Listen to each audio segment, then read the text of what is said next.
రాజమండ్రి పుష్కర్ ఘాట్ నుంచి మా correspondent Rajababu live ద్వారా అప్డేట్స్ అందిస్తారు. రాజబాబు, ప్రస్తుతం వరద ఉధృతి కొనసాగుతున్నట్లు తెలుస్తూ ఉంది కదా, లోతట్టు ప్రాంతాల ప్రజలు అప్రమత్తంగా ఉన్నారా? అధికారులు ఎటువంటి చర్యలు చేపడుతున్నారు ఏంటి?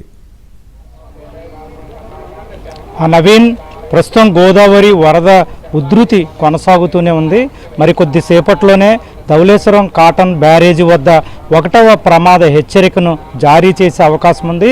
ప్రస్తుతం ధవళేశ్వరం కాటన్ బ్యారేజీ వద్ద 9 లక్షల క్యూసెక్ల వరద నీటిని దిగువకు విడుదల చేస్తున్నారు. భారీ స్థాయిలో వరద నీరు గోదావరిలో చేరటం వల్ల గోదావరి వరద ఉధృతి గంటకు కూడా పెరుగుతుంది. మనం ప్రస్తుతం రాజమండ్రి పుష్కర్ ఘాట్ దగ్గర ఉన్నాము. ఇక్కడ విజువల్స్లో చూడవచ్చు, గోదావరమ్మ పరవళ్లు తొక్కుతూ పొంగి ప్రవహిస్తున్న దృశ్యాలను మనం విజువల్స్లో చూడవచ్చు. ఇప్పటికే భద్రాచలం వద్ద 3వ ప్రమాద హెచ్చరిక స్థాయిని మించి గోదావరి వరద ఉధృతి కొనసాగటం వల్ల విలీన మండలాల్లోనే లోతట్టు గ్రామాలన్నీ జల దిగ్బంధంలో చిక్కుకున్నాయి. విలీన మండలాలకు సంబంధించి చింతూరు, కోనవరం ఈ మండలాల్లో సుమారుగా 40 గ్రామాలకు రాకపోకలు స్తంభించాయి. కాజివేలు నీట మునిగాయి, రహదారులు నీట మునిగాయి. విలీన మండలాల్లో ఇప్పటికే లోతట్టు గ్రామాల ప్రజలను అధికారులు సురక్షిత ప్రాంతాలకు తరలించారు.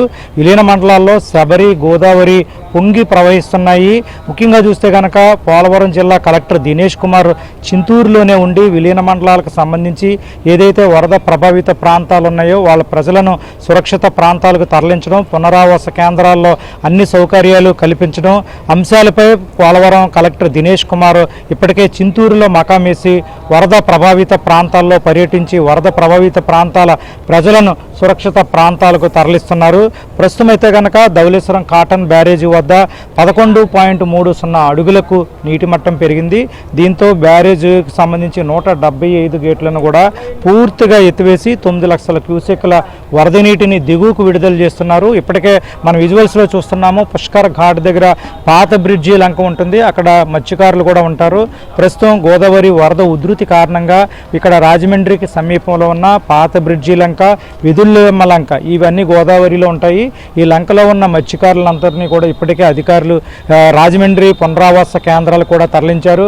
మన విజువల్స్లో చూస్తున్నాము, హ్యావలాక్ వంతెన పక్కన ఉన్న పాత బ్రిడ్జి లంక పూర్తిగా జల దిగ్బంధంలో చిక్కుకుంది. అక్కడ ప్రజలందరినీ కూడా సురక్షిత ప్రాంతాలకు తరలించిన పరిస్థితి ఉంది.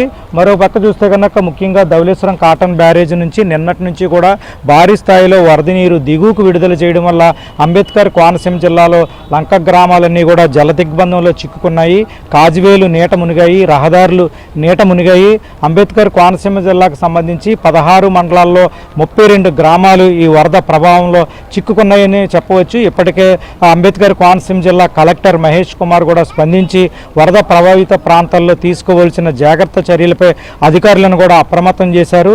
ఏదైతే ఈ వరద ప్రభావిత గ్రామాలు లంక గ్రామాలు ఉంటాయో ఆ లంక గ్రామాల్లో ఆ గర్భిణీలను కూడా ముందస్తు జాగ్రత్తగా సమీపంలో ఉన్న సురక్షిత పునరావాస కేంద్రాలకు తరలించారు. ప్రాథమిక ఆరోగ్య కేంద్రాల్లో వాళ్ళకు వైద్యం అందించే విధంగా కూడా ముందస్తు జాగ్రత్త చర్యలు చేపట్టారు.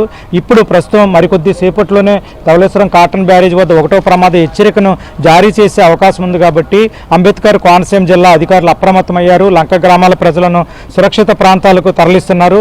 ఈ రోజు సాయంత్రానికి ధవళేశ్వరం కాటన్ బ్యారేజీ వద్ద 2వ ప్రమాద హెచ్చరిక స్థాయిలో గోదావరి ప్రవాహం ఉంటుంది. 2వ ప్రమాద హెచ్చరికను జారీ చేసే అవకాశం కూడా ఉంటుంది. ప్రస్తుతం వరద ఉధృతి గోదావరి వరద ఉధృతి ధవళేశ్వరం కాటన్ బ్యారేజీ వద్ద కొనసాగుతుంది. అధికారులు అన్ని ముందస్తు జాగ్రత్తలు చేపట్టారు. Naveen, thank you Rajababu, thanks for the update.